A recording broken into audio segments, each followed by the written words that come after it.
आप लोगों ने जो डाउट भेजे हैं वो ये क्वेश्चंस हैं एचसीवी एक्सरसाइज के। आप अपने घर पे एक बार ये एचसीवी पार्ट सेकंड का पेज नंबर 226 और 227 इन पेजेस पे हैं।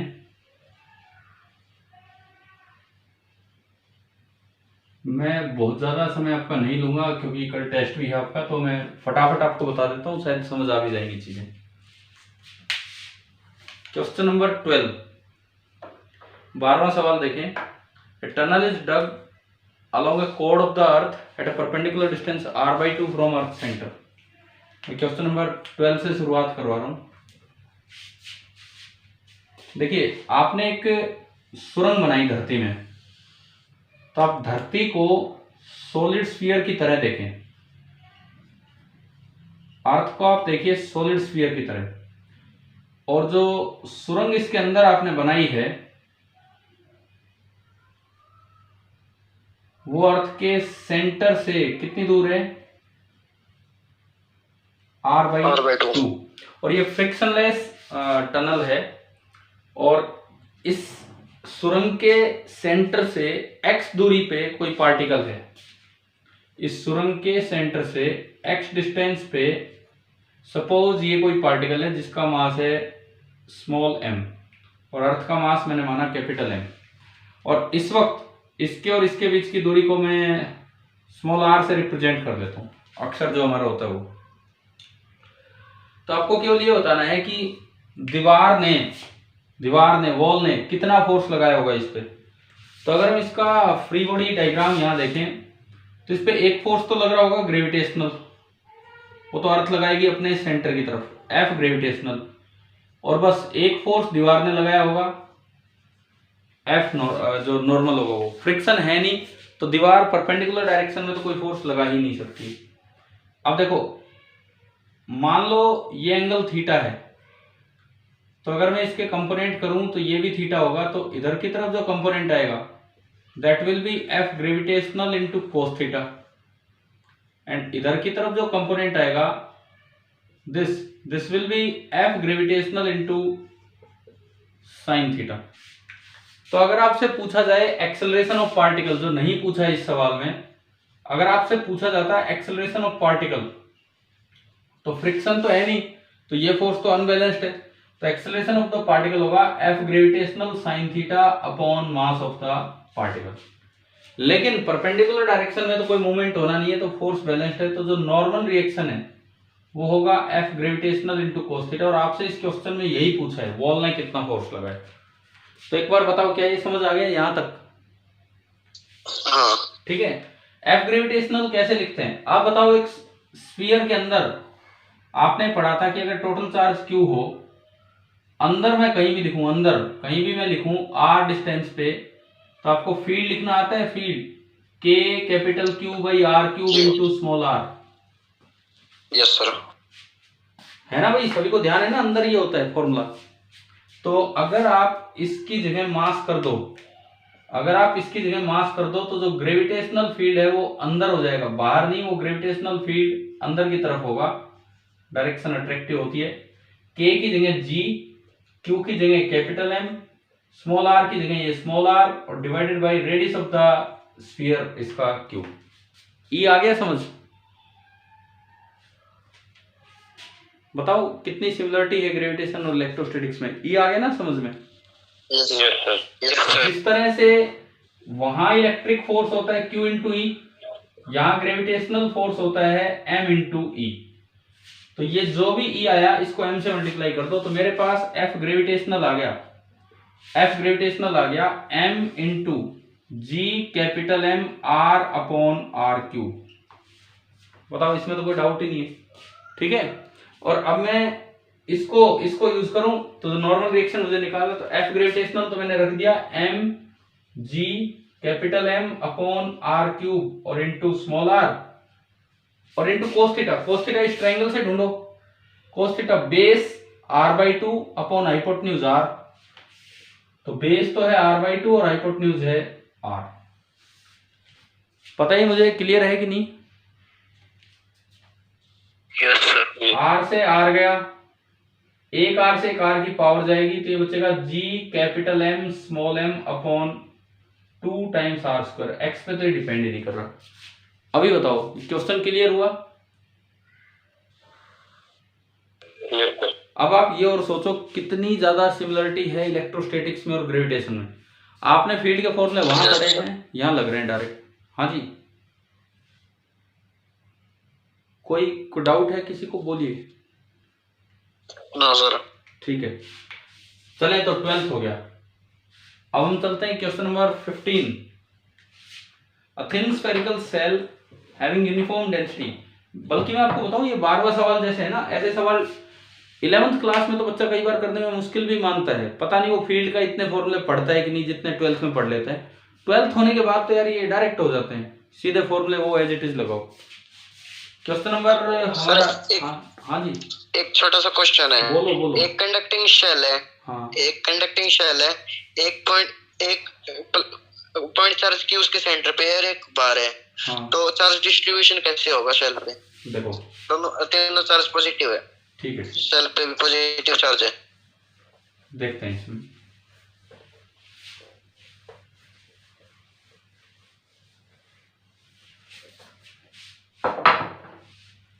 एक आपने कंडक्टिंग सेल माना है, न्यूट्रल है, न्यूट्रल है ये, नहीं पॉजिटिव चार्ज है इस पे। कितना चार्ज है? पॉजिटिव चार्ज दे दिया, क्यू मान लिया। सेंटर पे एक पॉइंट चार्ज भीतर है, स्मॉल क्यू, हाँ, और एक बार है। ये अरेंजमेंट है।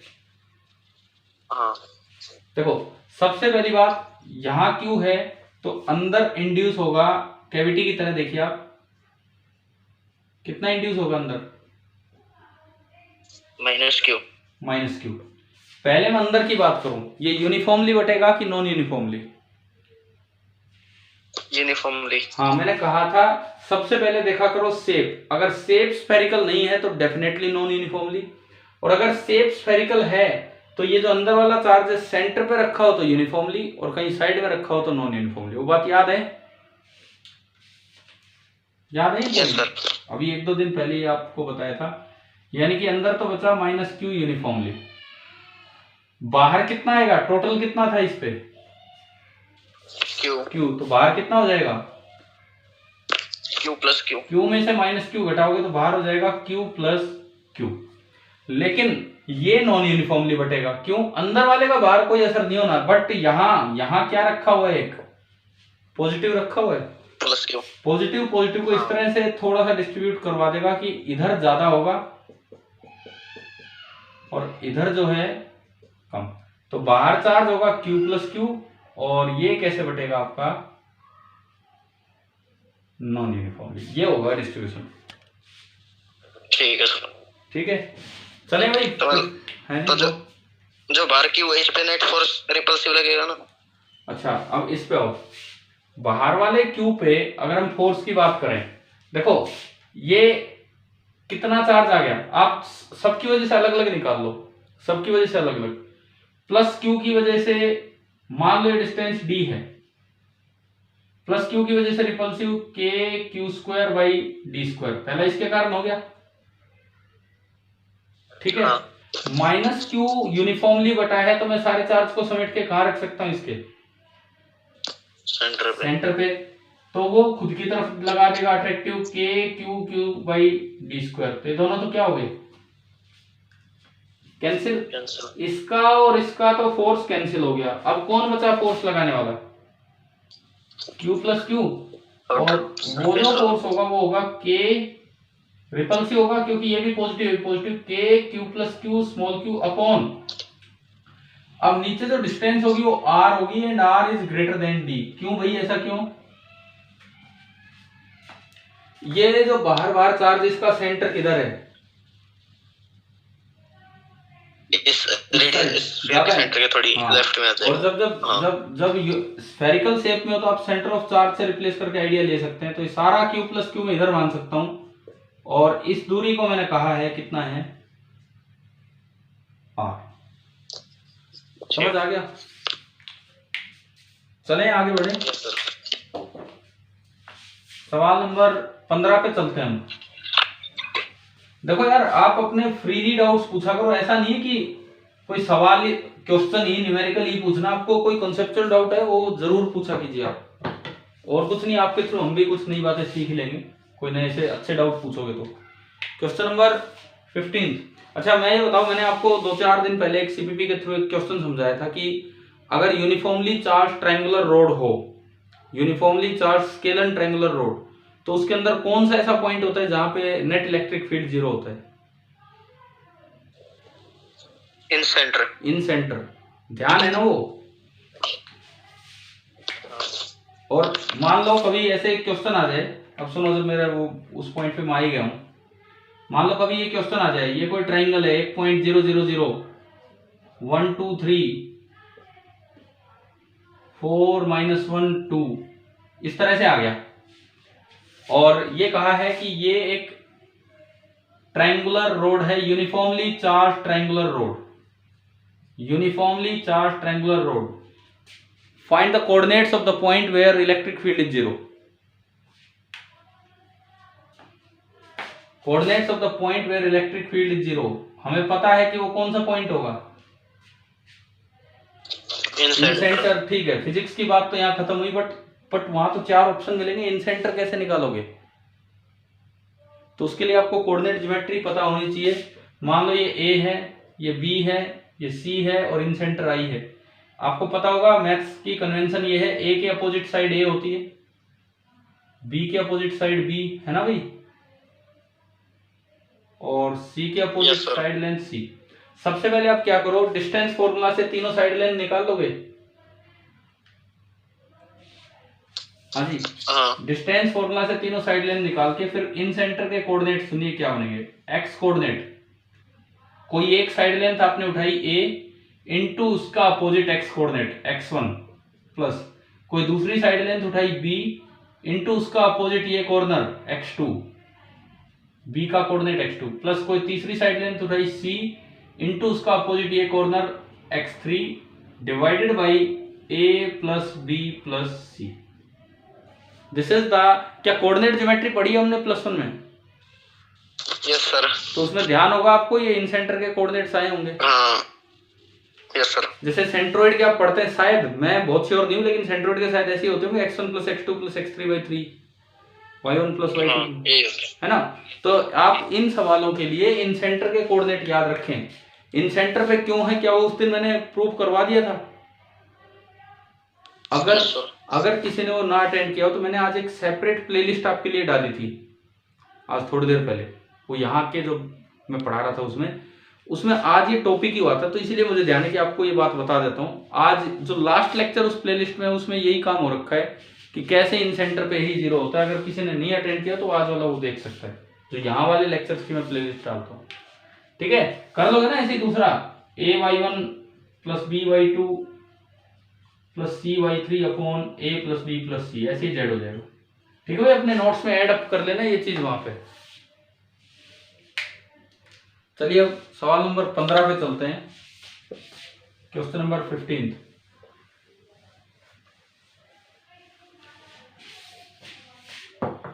एक थिन स्फेरिकल सेल है और यूनिफॉर्म डेंसिटी है, एक थिन स्फेरिकल सेल है और यूनिफॉर्म डेंसिटी है मान लो रो। तो क्या हम अपनी सेल थ्योरम जानते हैं कि अंदर हर जगह फील्ड 0 होता है? बताओ।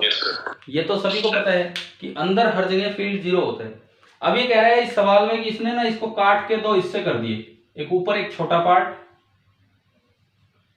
ये उसका सेंटर पॉइंट बोल दिया ए, और जो नीचे वाला पार्ट बचा उसका सेंटर पॉइंट बोल दिया बी। तो भाई यही ए है और यही बी है। असल में इन्होंने क्या किया है, यहां से इसको ना ब्रेक कर दिया है, समझ आ गया? यहां से इन्होंने इसको ब्रेक कर दिया, ऊपर वाले के लिए नाम ए बोल दिया और नीचे वाले के लिए नाम क्या बोल दिया है, बी। अब ये कहता है कि show that the gravitational field at A due to first part is equal in magnitude to the gravitation. देखो ए का मास इधर है, मास अपनी तरफ, mass is equal to negative charge, direction wise mass is equal to negative charge. तो A ने अपनी तरफ फील्ड फैलाया होगा, तो ए ने अपनी तरफ फील्ड फैलाया ई ए, और बी ने अपनी तरफ फील्ड फैलाया होगा ई बी, ये नेगेटिव चार्ज की तरह होता है। बाय सुपरपोजिशन प्रिंसिपल अगर मैं इसको देखूं तो इन दोनों का सम ये बनेगा,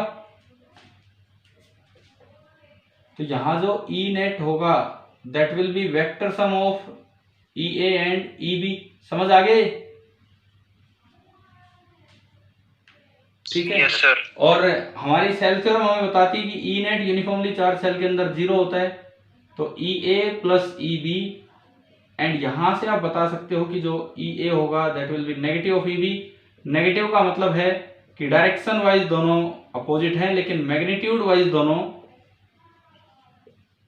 सेम। आ गया भाई समझ, जिनका भी डाउट था? Yes sir. ठीक है, अब हम चलते हैं तीसरे सवाल पे, 17। देखो ये 17 टाइप तो हमने पोटेंशियल वाले पार्ट में पढ़े थे, मिटा दो ना इसको अगर ये, या कोई नोट कर रहा है? कर लिया सर। ठीक है,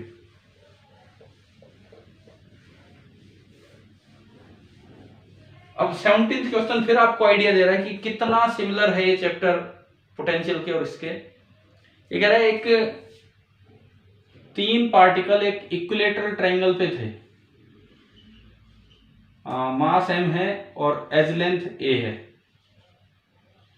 तो जिस तरह से ग्रेविटी इलेक्ट्रोस्टैटिक्स में दो चार्ज की पोटेंशियल एनर्जी का फॉर्मूला होता है k q1 q2 upon r, यहां होता है minus g m1 m2 upon r। तो मैं अगर पोटेंशियल एनर्जी इनिशियल लिखूं तो माइनस जी, पेयर करो, पहले का pair M square by A, दूसरा pair minus G M square by A, तीसरा पेयर भी माइनस जी एम स्क्वायर, तीन ही तो पेयर बनेंगे। यानी कि मेरे पास पोटेंशियल एनर्जी कितनी आई, minus 3 G M square by A. हाँ भाई समझ आया? अब ये कह रहा है कि आपने कोई एक्सटर्नल फोर्स लगा के इनके बीच की सेपरेशन डबल कर दी, 2a 2a एंड 2a, मास तो वही है m m और m, मास तो आपके वही है। तो अब अगर आप पोटेंशियल एनर्जी फाइनल निकालो, क्या लिखेंगे? ऐसे बन जाएगा -3 times G M square upon 2a। पहले ये बताओ यहां तक आया समझ? Yes sir. अब आप वर्क एनर्जी थ्योरम लगा दो। वर्क एनर्जी थ्योरम कहती है कि work done by all the forces equal to change in kinetic energy, और ऐसे क्वेश्चंस में आप स्लोली चेंज मानते हैं तो ये 0। अब ऑल द फोर्सेस में एक तो एक्सटर्नल वर्क जो आपको निकालना है और प्लस एक ग्रेविटेशनल फोर्स होगा आपस का, उनका वर्क हो गया सम 0। और W ग्रेविटेशन को आप जानते हैं कि मैं लिख सकता हूं negative of change in potential energy, पता है नहीं? तो कंजर्वेटिव फोर्स का और कैसे लिखा जाता है? हाँ भाई क्लियर है ये? Work done by any conservative force is negative of change in corresponding potential energy. Clear है ना? अरे बोलो। और यहां से W एक्सटर्नल आ गया चेंज इन पोटेंशियल एनर्जी। कई बार बच्चे डायरेक्ट भी तो ये लगाते हैं, बोले जितना चेंज हुआ वो कर दो, बट वो कैसे हो, ऐसे है।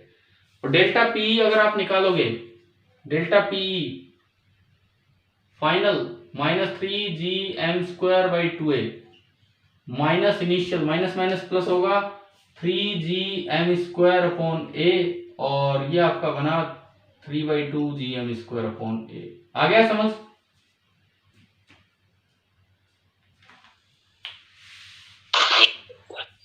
हमें कोई डाउट है इसमें तो बताओ कहीं भी। क्या ऐसे सवाल हमने उसमें किए थे पोटेंशियल वाले पार्ट में? Yes sir. ठीक है, बस फर्क फॉर्मूले का है।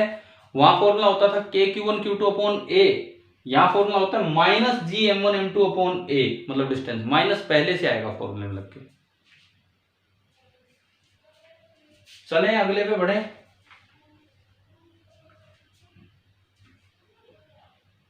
अब हम आते हैं सवाल नंबर 21 पे। भाई कोई नोट कर रहे हैं क्या?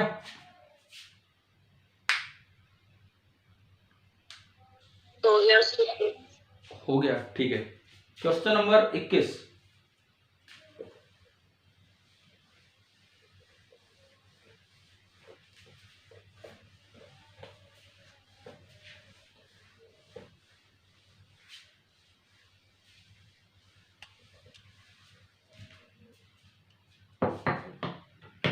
The gravitational field in a region is given by this. Show that no work is done in a gravitational field when a particle is moved on the line this.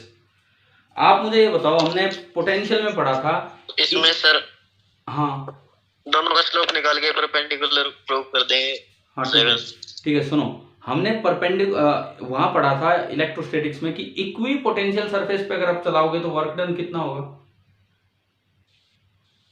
Zero. और हमने ये भी पढ़ा था कि इक्विपोटेंशियल सरफेस और electric field आपस में क्या होते हैं? Normal perpendicular. पढ़ा था ये इक्विपोटेंशियल सरफेस की फील्ड लाइन हमेशा परपेंडिकुलर। तो आपको केवल और केवल एक चीज करनी है कि दोनों की स्लोप निकालनी, आपके फोर्स की डायरेक्शन और आपके चलने की डायरेक्शन, और दो लाइन की अगर स्लोप आ जाए और परपेंडिकुलर करना हो तो शायद ये होता होगा m1 into m2 equal to -1। ठीक है yes, देखो ये फील्ड दे रहा है 2i cap plus 3j cap Newton पर केजी। मैं एक बार आपको ढंग से दिखा देता हूँ। ये x एक्सिस, ये y एक्सिस, इस इलाके में यूनिफॉर्म फील्ड है क्योंकि इसमें कहीं x y z नहीं आ रहा। 2i cap plus 3j cap, i की तरफ तो कम है, j की तरफ ज्यादा है, तो जो नेट फील्ड है ना, नेट फील्ड इस इलाके में हर जगह नेट फील्ड इधर है, हर जगह नेट फील्ड इधर है, चाहे आप कहीं चले जाओ हर जगह नेट फील्ड इधर है, क्योंकि इसमें कोई स्पेशल वेरिएशन नहीं है, कोई स्पेशल वेरिएशन नहीं है, पूरी फिक्स इन्होंने फील्ड दिया है। और ये जो फील्ड है E, this is 2i cap plus 3j cap, यानी कि सोर्स चार्ज कहीं इधर बैठा है, इधर बैठा है, वो अपनी तरफ फील्ड फैला रहा है। ये नेगेटिव चार्ज की तरह होता है। मैं आपको क्वेश्चन वैसे भी रियलाइज करवा रहा हूँ क्या डायग्राम है। Show that no work is done, जब आप पार्टिकल को मूव कराएंगे 3y plus 2x equal to 5 line पे, 3y plus 2x equal to 5। तो मैं एक बार ये लाइन बनाऊं पहले अपनी, 3y plus 2x equal to 5 line बनाऊं। मैं अगर इसे y equal to mx plus c की तरह दिखाऊं तो 3y is equal to minus 2x plus 5, और ये y कितना आया माइनस 2/3x प्लस 5/3। बताओ ये लाइन दिख गई आपको? Yes sir. ठीक है। अच्छा ये जो E था, इसने x एक्सिस के साथ कितना एंगल बना रखा है? अगर इसने x एक्सिस के साथ थीटा एंगल बनाया है तो जो tan थीटा होगा वो होगा y component upon x component 3/2। ये बात आ गई ना समझ में? ये जो tan थीटा है दिस इज 3/2। अब अगर मैं अपनी लाइन प्लॉट करूं, इसका y इंटरसेप्ट पॉजिटिव है तो इसका जो y इंटरसेप्ट है दैट इज 5/3, और इसकी स्लोप नेगेटिव है कि पॉजिटिव? नेगेटिव स्लोप है, तो ये लाइन कुछ ऐसे जाएगी। हम ये पूरा डायग्राम बना के क्वेश्चन ले रहे हैं, यानी कि ये पार्टिकल इस लाइन के अलोंग मूव कर रहे हैं। हमें बताओ ये समझ आ रहा है? Yes sir. जिस पार्टिकल को आप चला के ले जा रहे हो, जिस भी पार्टिकल को आप चला के ले जा रहे हो, इधर जा रहे हैं। अब फोर्स का फॉर्मूला होता है Q इंटू ई, तो यहां बनता है M इंटू ई, यानी कि इस पे जो फोर्स लगेगा वो इधर ही लगेगा, बिल्कुल इधर ही लगेगा फील्ड के अलोंग। ये तो होगी फोर्स की डायरेक्शन, और जो आपकी dl की डायरेक्शन है, dl की डायरेक्शन वो इधर है, और वर्क होता है F डॉट dl। बस आपको ये दिखाना है कि ये एंगल 90 डिग्री है। कैसे? F वाली डायरेक्शन की स्लोप 3/2, dl वाली डायरेक्शन की स्लोप यहां से देख लो कितनी है इसकी स्लोप, -2/3। तो इस लाइन की जो स्लोप है m1 दैट इज 3/2, और इस लाइन की जो स्लोप है m2 दैट इज -2/3। एंड अगर आप m1 इंटू m2 करते हो तो 3/2 इंटू -2/3 कितना आ गया? -1। यानी कि ये जो f की डायरेक्शन है ये dl के परपेंडिकुलर रहेगी, तो जो वर्क होगा वो हमेशा कितना रहेगा इस पे? जी। तो आपको प्रॉपरली डायग्राम के साथ ही समझ आया कि नहीं आया? Yes sir. ठीक है भाई, चलते हैं अगले सवाल पे। जिसने पूछा था उनको समझ आ गया क्या, ये बताओ? Yes sir. ठीक है, चलिए अब नेक्स्ट क्वेश्चन पे चलते हैं। नेक्स्ट क्वेश्चन किसने? हर्षित आपने भेजा है? Yes sir. क्वेश्चन नंबर 26 पढ़िए एक बार किताब से। A body stretches a spring by a particular length at the earth surface at equator. ये मिटा दूं? हो गया नोट?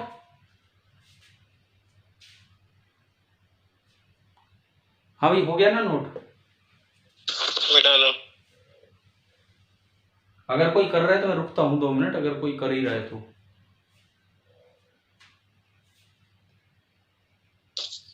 मिटा दो सर, कोई नहीं करा। ठीक।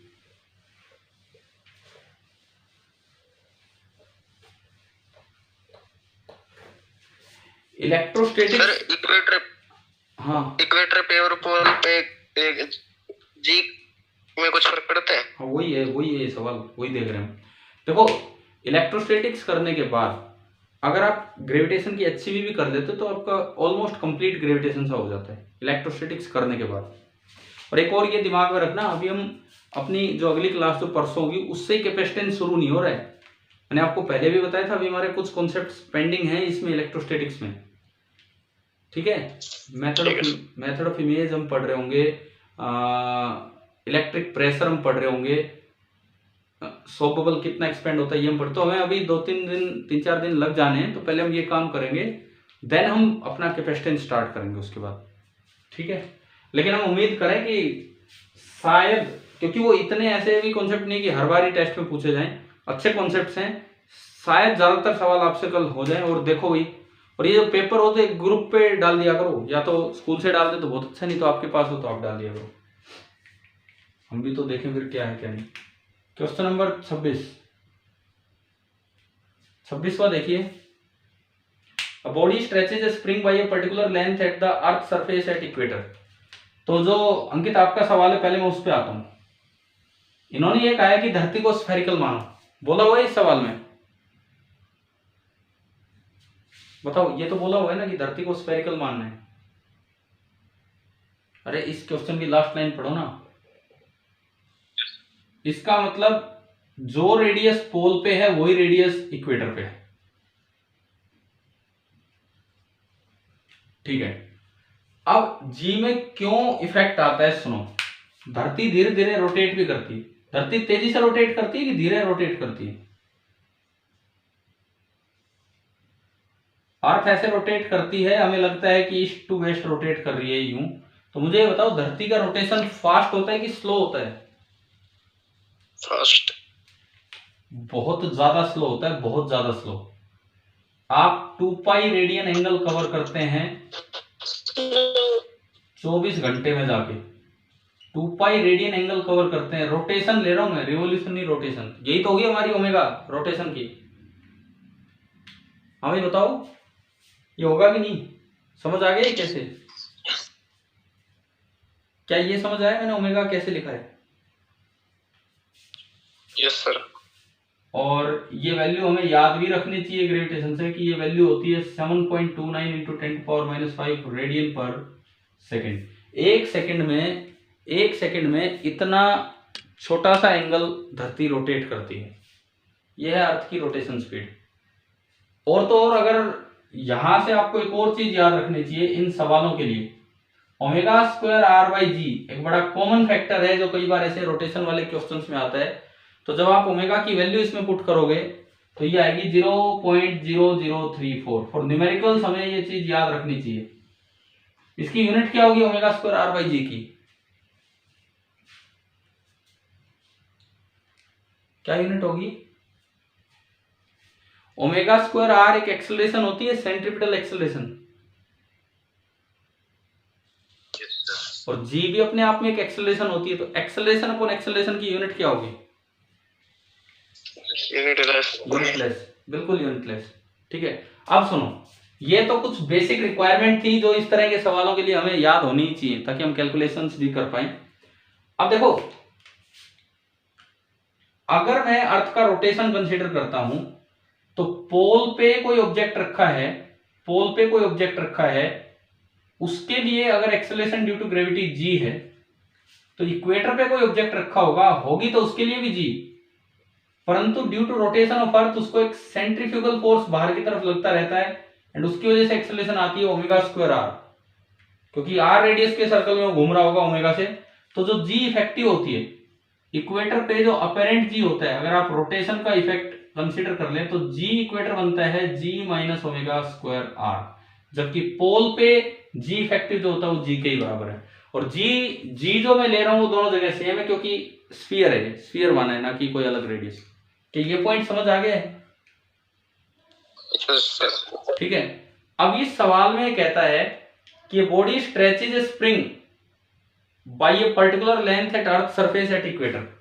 भाई आपने स्प्रिंग से उसको लटकाया तो वो तो अपना वेट दिखाएगा, तो एट इक्वेटर उसने स्प्रिंग को स्ट्रेच किया होगा m into G at equator बराबर kx। देखो कोई आपने बॉल लटका दी, बॉल पे नीचे लगेगा m into G at equator और ऊपर लगेगा kx। तो आप बताओ m into G at equator बराबर k इंटू एक्स इक्वेटर, क्या ये बन गई आपकी पहली इक्वेशन? समझ आ रहा है? समझ आया कि नहीं, बताओ, अरे बोलो। ठीक है, तो x इक्वेटर निकल के आ रहा है m into G minus omega square R by K. फिर आपने वही चीज अगर यहां रखी तो आपको कुछ हाइट पे ले जानी पड़ेगी, थोड़ी सी हाइट पे, ताकि सेम x आए। क्योंकि अगर आपने ये रखा तो mg ज्यादा है यहाँ पे, तो आप यहाँ पे बोला है कि कुछ हाइट पे जाओ, थोड़ी हाइट पे अगर जाओगे तो g एट पोल जो बनेगा वो आपको याद होगा, वो बनता है g into 1 minus 2h upon R. याद है ये? Yes sir. ठीक है। अब अगर आप यहाँ पे उस बॉल को इक्वेटर पे जाके स्प्रिंग से लटकाते हो तो नीचे तो फोर्स लगेगा m into G at P and ऊपर लगेगा k into X at pole. तो आपकी जो दूसरी इक्वेशन बनेगी वो बनेगी m into G at pole बराबर k into X at pole. तो एक्स एट पोल निकल के आया m into G at pole है g into 1 minus 2h by R और divided by k। Equation number 2। आप बताइए क्या ये दोनों लिखने आ गए आपको? Yes sir. अब ये क्वेश्चन में कहता है कि दोनों जगह सेम एक्सटेंशन है। According to the question x at pole is equal to x at equator. तो आप जब इसको इक्वेट करोगे m बाई के से m बाई के कैंसिल, ये बचा g into 1 minus 2h upon R is equal to, इधर ये बचा, मैं इसमें से भी g कॉमन ले लूं तो ये बचेगा 1 minus omega square R by G. समझ आया क्या? ये मैंने g कॉमन ले लिया काटने के लिए। Yes sir. ठीक है। अब देखो g से g गया, g से g जाती 1 से 1 भी गया, माइनस से माइनस भी गया, तो ये बचा 2h by R is equal to omega square R by G. Omega square R by G मैंने कहा आपको याद होना चाहिए परमानेंट इस तरह के न्यूमेरिकल्स के लिए, ये तो बहुत बार काम आता है। कितना होता है ये? 0.0034। तो 0.0034 और into R by two, R by two 6400 का आधा 3200 किलोमीटर, आर बाई टू आपका हो गया 3200 किलोमीटर। तो ये बना 32 गुना 0.34 किलोमीटर। कितना आएगा ये देख लो अपना, 32 3 कितना क्या बन रहा है और क्या आंसर है देख लीजिए इसमें। इसको मल्टीप्लाई करके देख लो और आंसर देख लो अपना क्या आ रहा है क्या नहीं।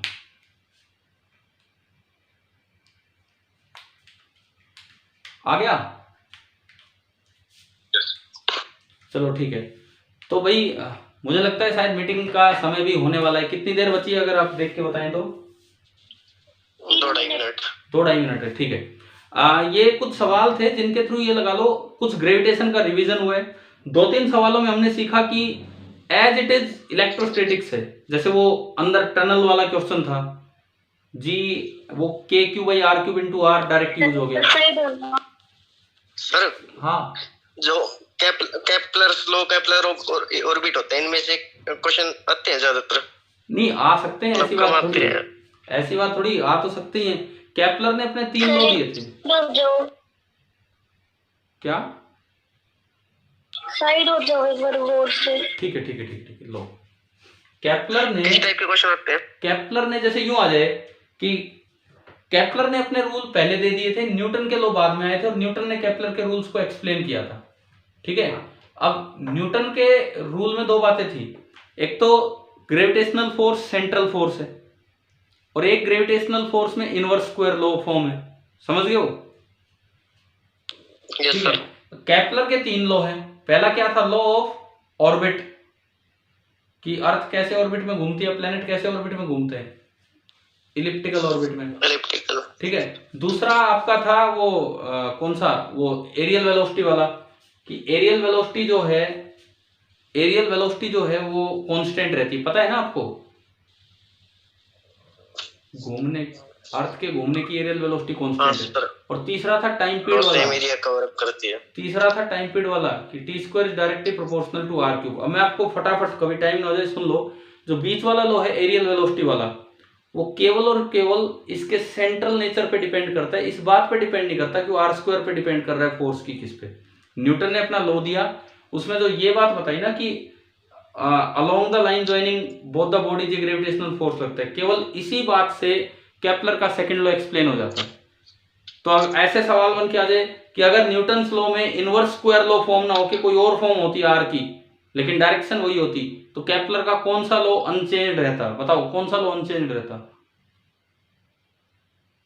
आ गया समझ? कौन सा लॉ अनचेंज्ड रहता? Second law, because second law is based on angular momentum conservation, and angular momentum conservation तब रहेगा जब सेंट्रल फोर्स लगे, क्योंकि उसका टॉर्क जीरो होता है। या फिर T square proportional to R cube पे डायरेक्ट सवाल आ जाते हैं, इतने रेडियस में था, इतना टाइम था, तो बताओ इतने रेडियस में गया तो कितना टाइम होगा? समझ रहे हो ना ये चीजें? Yes sir. ठीक है, तो चलिए, आपको कल के लिए बेस्ट विशेस, शायद आप अच्छा करें। और बाकी अभी हम इलेक्ट्रोस्टैटिक्स में हैं, मैं फिर से कहता हूं, अभी मुझे 3-4 लेक्चर और लगेंगे, उसके बाद हम कैपेसिटेंस स्टार्ट करेंगे। ठीक है, ठीक है, गुड नाइट।